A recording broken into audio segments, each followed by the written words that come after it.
चोर बहू। ये क्या बात हुई? तुझे पता भी है तो क्या बोल रही है बहू? एकदम सही बोल रही हूँ। अगर आपको मुझसे अपने ऐठन भरे घुटनों की मालिश करानी है तो मुझे वो देना पड़ेगा जो मैं मांग रही हूँ। एक हाथ दो और दूसरे हाथ लो। सिंपल। बहू हूँ, इसका मतलब ये नहीं कि नौकरानियों की तरह काम करूँ। ये है अमृता और उसकी सास रेखा। अमृता एक नई नवेली बहू है जिसकी शादी कुछ दिनों पहले ही रेखा के बेटे माधव के साथ हुई है। वैसे तो अमृता दिल की बहुत अच्छी है, लेकिन वो कहते हैं ना कि खून का रंग तो दिखता ही है। बस वही डॉन की बेटी होने का रंग यहाँ अमृता में भी दिख रहा है, जो है रिश्वत लेना। जी हाँ, काम चाहे कितना भी छोटा या कितना भी बड़ा क्यों ना हो, हमारी अमृता बहू बिना रिश्वत लिए कुछ नहीं करती। चलिए देखते हैं आगे इनके साथ और क्या क्या होता है। रेखा और अमृता को लड़ते देख ससुर प्रेमचंद वहाँ आता है और कहता है, अरे क्या हुआ? काहे इतना दिल मिला रही हो रेखा? अरे कुछ बोलोगी भी या कानों में हड़ताल हो रखी है तुम दोनों के? देखिए ना पापा जी, माँ जी ने मुझे कहा कि मैं उनके घुटनों की मालिश कर दूं, लेकिन उसके बदले में माँ जी मुझे वो हीरो वाला पुश्तैनी हार देने से इनकार कर रही हैं। क्या? घुटनों की मालिश के लिए हीरो का पुश्तैनी हार कौन मांगता है बहू? पापा जी, आपको तो पता ही है ना, आपकी बहू कितनी सयानी है और कोई भी काम फ्री में नहीं करती। और अब शेखावत खानदान का आटा तो इतना भी गीला नहीं है कि अपनी बहू को हार ना दे पाए।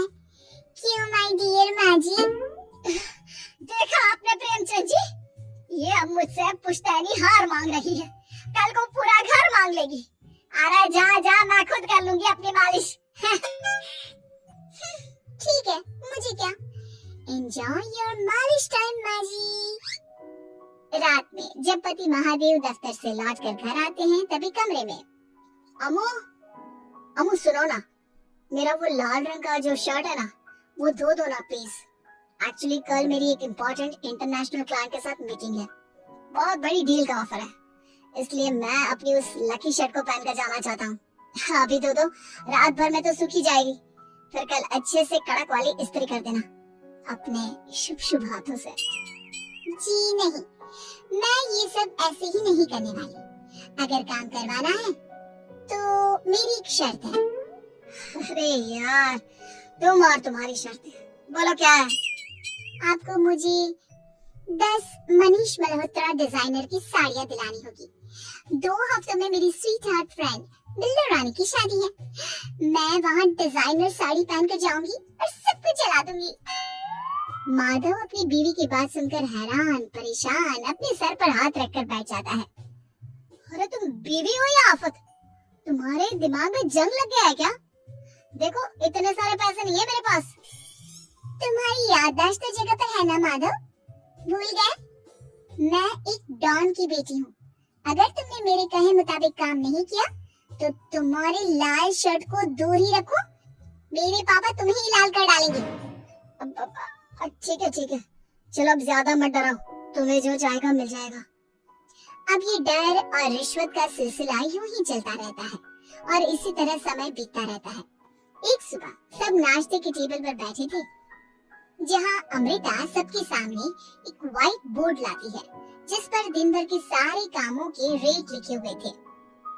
अब ये क्या है? टीचर नहीं बनने का इरादा है क्या तेरा? अगर हाँ तो अफसोस, बेचारे बच्चे, उनका भविष्य तो अंधेरे में है। आप लोग बेकार की बातें बंद कीजिए और आंखें खोलकर ठीक से पढ़िए क्या लिखा है। ये आज के सारे कामों के रेट्स हैं। आलू पराठे, चाय, दाल, रोटी, चावल, सब्जी, हलवा, मिठाई, रसोई की सफाई, वॉशिंग मशीन में कपड़े धोना, ओखल में मसाले कूटना और माँ जी और पापा जी की अलमारी की सफाई करना। इन सब कामों की कुल मिला के जो रकम बनती है वो है ये 10,000 रुपए और माँ जी की लेटेस्ट लाए हुए सोने की झुमकी भी। अमृता, तुम इंसान हो या हैवान?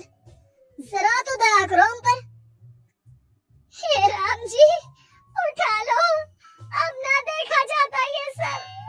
सच में पता नहीं कौन सा दिन था वो जब ये हमारे घर आई। महादेव, तेरे प्यार ने तो हमारा जीना दुश्वार कर दिया बेटा। दुनिया में बहुत रिश्वतखोर लोग देखे, लेकिन ऐसी रिश्वतखोर बहू पहली बार देख रहा हूँ जो अपने ही परिवार को लूटने में लगी है। बहू, तुझे पता है ना कि ऐसे रिश्वत मांगना गुनाह है। पापा जी, मैं कोई गुनाह नहीं कर रही हूँ। रिश्वत लेना बाहर की दुनिया में गुनाह है। मैं तो बस अपना हक मांगती हूँ। मेरी रिश्वत रिश्वत नहीं, मेरा शगुन है, नेग है। और वैसे भी मैं एक बहू हूँ, इसका मतलब ये नहीं कि मैं सब काम पूरी जिंदगी फ्री में करूँ, आपके चरणों को धोती बैठूं और 24 घंटे आपकी नॉन स्टॉप सेवा करती बैठूं। चलिए छोड़िए, नाश्ता और खाना चाहिए तो बोल दो जल्दी से, वरना मैं चली थिएटर। आज मेरे फेवरेट सलमान की पिक्चर रिलीज हुई है। इतना कहकर अमृता वहाँ से चली जाती है। इस बेवकूफ का जल्दी कुछ करना पड़ेगा। कुछ दिनों बाद घर में पूजा रखी थी और पूजा में 11 पंडितों का खाना बनाने के लिए कहा जाता है, वो भी नई बहू के हाथों से। देखो अमृता बहू, आज घर में पूजा है, 11 पंडितों को खाना खिलाना है, 56 भोग बना पाओगी? उन्होंने कहा है कि नई बहू के हाथों का खाना ही होना चाहिए, नहीं तो मैं रेखा को ही बोल देता हूँ। ओह कम ऑन पापा जी, खाना तो मैंने फ्री फंड में अपने घर में भी कभी ना बनाया। तो अब आपको क्या लगा कि पूजा का नाम लेकर आप मुझे अपनी झांसी में फंसा लोगी? अरे कल मुही, बस अब बस, पहले सुन भी ले क्या कह रहे हैं हम। तुम्हें जितने पैसे चाहिए, जितने तोहफे चाहिए, सब ले लेना, बस पूजा पाठ में कोई बाधा नहीं आनी चाहिए। ओहो, ये हुई ना समझदारी वाली बात। ठीक है, अब आप लोग निश्चिंत रहिए, मैं ऐसा खाना बनाऊंगी कि उन 11 पंडितों की 11 पुश्ती भी मेरे खाने के स्वाद को याद रखेंगी। अमृता पंडितों के लिए खाना पकाती है और पूजा संपन्न होने के बाद उन्हें केले के पत्तों पर खाना परोसती भी है, जिस पर खाने का पहला निवाला खाते ही वाह, क्या भोजन। हम इतनी जगहों पर जाते हैं, लेकिन इतना अच्छा स्वाद तो काफी मुश्किल से चखने मिलता है। रेखा जी, प्रेमचंद भाई साहब, आप लोग सच में भाग्यवान हो कि आपको इतनी सर्वगुण संपन्न बहू मिली है, जिसके हाथों में साक्षात माँ अन्नपूर्णा विराजती है। सर्वगुण संपन्न, सबको संपन्न कर देगी या खूंखार औरत कुंडली मार कर बैठ गई है मेरे बेचारे बेटे के जीवन में। एक मिनट, अरे ये बात मेरे इस बूढ़े दिमाग में पहले कैसे नहीं आई? इस अमृता की बच्ची को मैं अपने घर से बाहर कैसे निकालूं?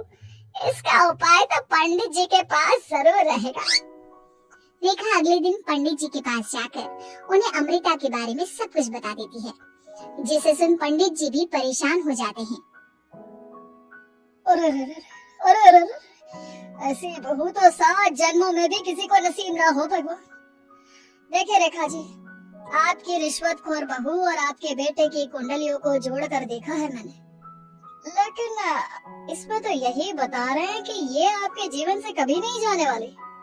इसलिए उसे सुधारने के लिए जल्दी आप लोगों को ही कुछ करना होगा, नहीं तो एक दिन वो आप लोगों को कंगाल करके ही दम लेगी। नहीं, ऐसा हरगिज नहीं होगा। मैं कुछ करूंगी, हाथ पे हाथ धरे नहीं बैठूंगी मैं। वहीं घर पर अमृता को ये पता चल जाता है कि उसकी सास रेखा पंडित जी के पास उसकी और महादेव की कुंडलियां लेकर गई थी, और इस पर जब रेखा घर लौटती है तब वाह माँ जी वाह, बहुत ही ज्यादा सयानी निकली आप तो। लेकिन मैं आपको एक बात बताना चाहती हूँ कि मेरी और महादेव की कुंडलियां जोड़कर पूजा पाठ और हवन करके भी कुछ नहीं मिलेगा, क्योंकि मैं ऐसी बला हूँ जो आप सबकी जिंदगियों से अब कभी नहीं टलने वाली, फिर चाहे आप कितने भी टोटके हवन या उपाय कर ले। तो खुद को समझती क्या है रे बदतमीज, तुझसे बात करना तो दूर, मुझे तो तेरी शक्ल देखना भी नहीं पसंद। अब सास बहू के बीच एक अनकहा सा युद्ध छिड़ जाता है। दिन बीतने लगते हैं, लेकिन एक दिन अचानक रेखा की तबीयत हद से ज्यादा खराब हो जाती है और उसे सांस लेने में भी काफी दिक्कत और परेशानी महसूस होती है। जब उसे डॉक्टर के पास ले जाया जाता है तब डॉक्टर चेकअप करके कहते हैं, देखिए मैंने सारे टेस्ट करके देख लिए हैं और रिपोर्ट्स को क्रॉस चेक करके ये पता चला है कि रेखा जी को गंभीर दिल की बीमारी है। उनके फेफड़ों में भी काफी सूजन आ गई है। उनका जल्द से जल्द ऑपरेशन करना होगा, वरना आई एम सॉरी टू से उन्हें बचाना मुश्किल हो जाएगा। ये खबर सुनकर प्रेमचंद और माधव दोनों हक्का बक्का रह जाते हैं। लेकिन डॉक्टर साहब, कितने पैसे लगेंगे ऑपरेशन के लिए? और उसके बाद रेखा पूरी तरह ठीक तो हो जाएगी ना? जी हाँ, इस ऑपरेशन के बाद वो बिल्कुल ठीक हो जाएंगी, लेकिन वो तभी हो सकता है जब ऑपरेशन टाइम से हो पाएगा। और रही बात ऑपरेशन के खर्चे की, तो उसमें तकरीबन 6 से 7 लाख रुपए तक लग सकते हैं। जहाँ एक तरह सब रेखा की तबीयत और ऑपरेशन को लेकर परेशान होते हैं, वहीं घर पर रेखा को बिस्तर पर देखकर भी अमृता के अंदर जरा भी दया नहीं आती। ओ माँ जी, ये अपना फालतू का मेलोड्रामा बंद कीजिए ना आप। मुझे पता है आपको मुझे रिश्वत नहीं देनी है और घर के सारे काम मुझसे मुफ्त में करवाने, इसीलिए आप ये सब कर रही हो ना। सीरियसली अमृता, ऐसे हालात में तुम ऐसी बातें कैसे कर सकती हो? हम यहाँ परेशान हैं कि ऑपरेशन कैसे कराएंगे, बैंक में इतने पैसे भी नहीं है और तुम माँ को ताने सुना रही हो। अरे अमृता बहू, मैं भला ढोंग क्यों करूंगी? हम 6 से 7 लाख का बंदोबस्त कैसे करेंगे? करेंगे पापा, कैसे भी करेंगे। अमृता, अगर कभी भी जिंदगी में तुमने मुझसे सच्चा प्यार किया है, एक पल के लिए भी सही, तो तुम्हें आज इस परिवार, इस घर की नींव, मेरी माँ को बचाना होगा। हमने अपना सब कुछ तुम्हें दे दिया है, अब तुम्हारी बारी है अपने किए का हिसाब चुकाने की। मुझे पता है तुम्हारे अंदर भी दिल है। अमृता बिना कुछ कहे वहाँ से चली जाती है और अपने कमरे में जाकर वो अलमारी में से अपनी माँ की तस्वीर को निकालकर अपने सीने से लगाती है और भावुक हो जाती है। माँ, आपके जाने के बाद पापा ने ही मेरा ख्याल रखा, लेकिन उनकी वजह से ही मुझ में काफी बुरी आदतें भी आ गई। शायद मुझे इतना बुरा आपकी गैर मौजूदगी ने ही बनाया। मैंने कभी आपकी लोरी नहीं सुनी, आपकी गोद में नहीं सोई, आपके हाथों से अपने बालों की चंपी नहीं करवाई, क्योंकि वक्त से पहले ही आप मुझे यहाँ छोड़कर चली गई। लेकिन अब मैंने जितना भी इस घर से लिया है, उतना सूद समेत चुकाने की बारी आ गई है। अब मैं अपने रहते अपने प्यार को भी उसी दर्द से नहीं गुजरने दे सकती जो मैंने आपके नहीं होने से सहा है। अमृता तुरंत ही अपने सारे पैसे और गहने माधव को लौटा देती है और रेखा का ऑपरेशन किया जाता है। रेखा ठीक हो जाती है और जब घर आती है तब अमृता दरवाजे पर आरती की थाली लिए खड़ी होती है। वेलकम होम माँ जी, हाय मिस्ड यू। पता है कितने दिनों से किसी के भी साथ लड़ाई नहीं की थी मैंने, और ना ही किसी से रिश्वत मिली मुझे। क्या? हमें तो लगा था कि तेरी अकल ठिकाने आ गई है, लेकिन तू तो अभी भी जैसी की तैसी ही है। माँ जी, पूरी बात तो सुनिए। हाँ, ये सच है कि मैं रिश्वत लिए बिना नहीं रह सकती। लेकिन अब ना मेरी रिश्वत बदल गई है। अब मुझे हर काम के बदले छप्पी, अपनापन, प्यार और अपनी इस माँ का दुलार चाहिए। ये सब तो हम तुझे भर भर के दे सकते हैं बेटा। पूरा घर एक साथ अमृता को जोर की छप्पी देता है और सब हंसते मुस्कुराते घर के अंदर चले जाते हैं।